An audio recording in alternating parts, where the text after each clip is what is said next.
Bonjour tout le monde.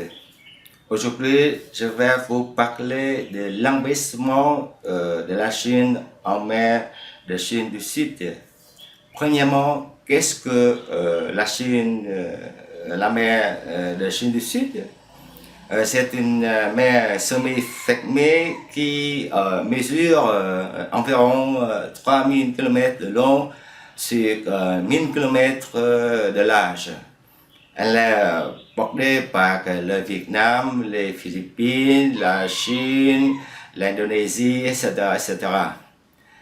Elle est parsemée aussi de milliers de récifs, des récifs non identifiés et de plus de 200 îles qui portent des noms différents selon les pays.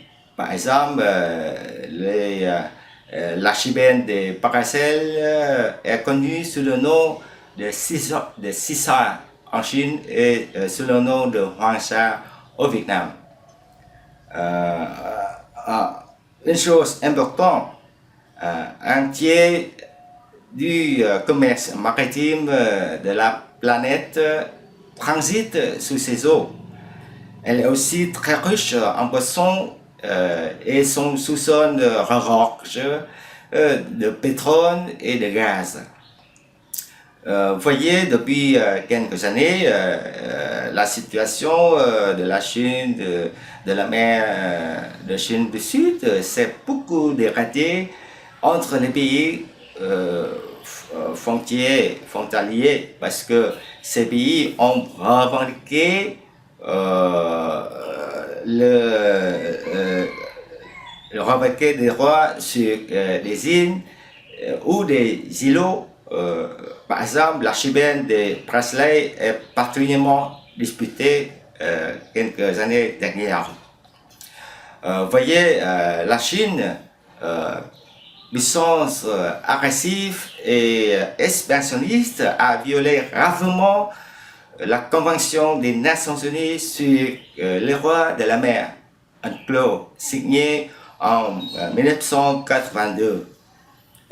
Parce que le nationalisme chinois monté en puissance depuis la fin des années 2000 est particulièrement agressif depuis l'arrivée au pouvoir du président Xi Jinping en 2013.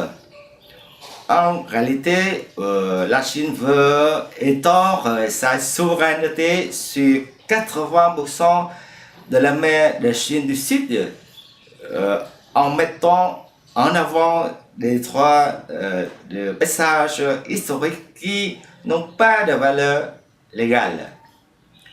C'est pourquoi, devant ces menaces de la Chine en mer de Chine du Sud, je pense qu'il est du devoir de la communauté internationale faire pression constamment sur le gouvernement chinois pour mettre fin, pour éviter la domination illégale et immorale de la Chine vis-à-vis des autres pays concernés dans la région de la Chine, de la mer de Chine du Sud.